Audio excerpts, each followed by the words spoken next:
I'm gonna give you 5 key exercises that you can use to get mass and power for football, and we're gonna start right now.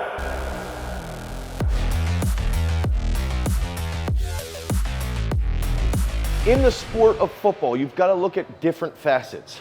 We are going up against opposing forces. So our body weight matters. What that means is that the bigger someone tends to be, the more power they can put into that opposing force, into their opposition. The key here though is that we need to gain muscle mass so that we have that lean mass and not get overly fat, overly slow, overly sloppy where we struggle to move effectively out on the gridiron. So some of those big factors come back to how can we gain mass as effectively as possible so it transfers really, really well out to the football field. It helps us as football players get faster, have a faster first step, apply more force on the hit, be able to jump higher, be able to cut quicker. All of those things come into play when we're trying to look through that lens of what exercises will help us gain mass and increase our power. And we're gonna start with that first one right now. So that first key exercise to help you gain mass and power, we're gonna go off of a 7-inch box.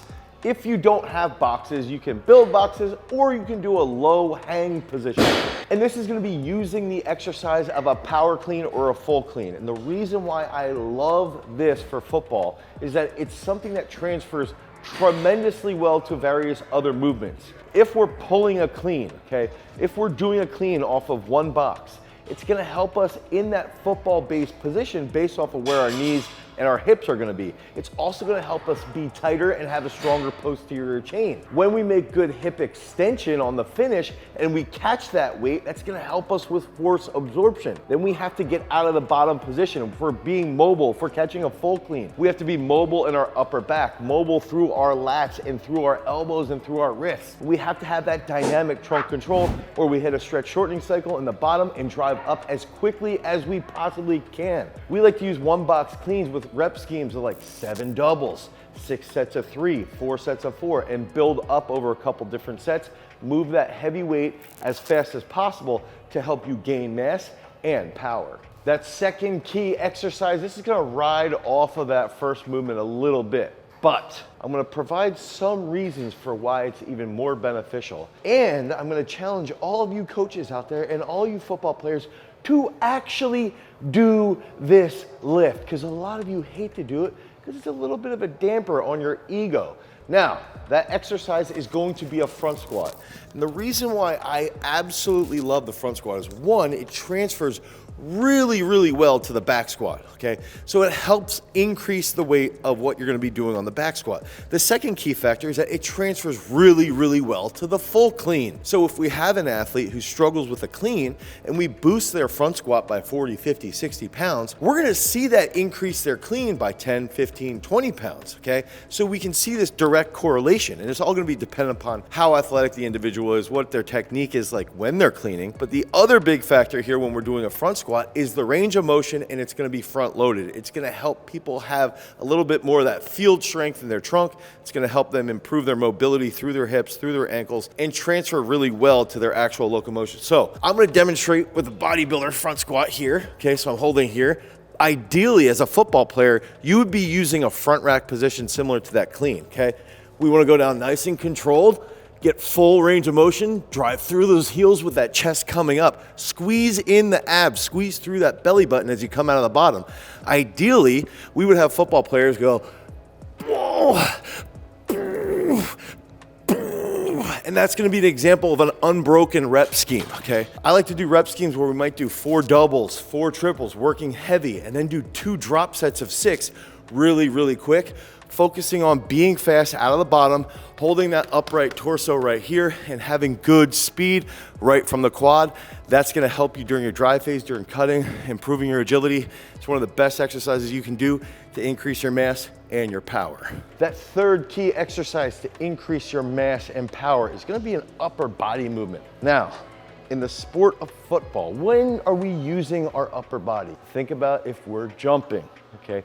Think about if we're blocking here. If we're running with a football, we're throwing a stiff arm. If we're shedding a blocker as a linebacker or as a defensive lineman, think about even if we're snapping the ball, we're posting up here and then we're trying to hit someone over here. We have to be strong in our shoulders and in our pecs. Okay, we've got to be strong in our trunk and our abs. That's why we're doing things like cleans and front squats.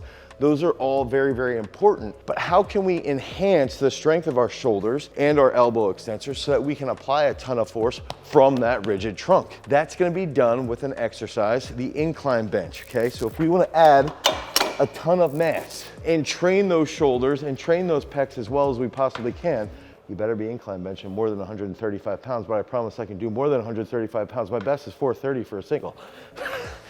We want to go down nice and controlled, okay? Hit the top of our chest and drive up fast.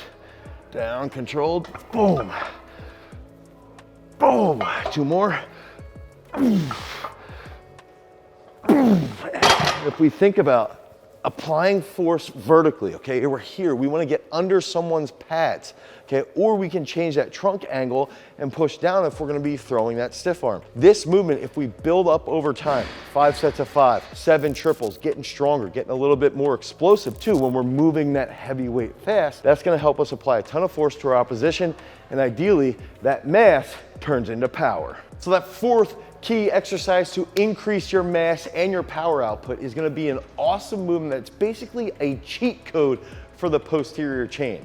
It's something that really can isolate the glutes and the hamstrings when you're using this movement, and it's all done while we're in an unstable position. When we're in an unstable position, we have a heightened sense of awareness, which also leads to that trunk control. If we have good trunk control, we can cut a little bit quicker. If we have strong quads, strong glutes, strong hamstrings, we're gonna run a little bit faster. This is a movement, probably the most important exercise that we used to develop the Big Ten Rookie of the Year in 2022, Nick Singleton. So that exercise is going to be a single leg squat. We're gonna use our single leg squat stand with our single leg balance pad right there.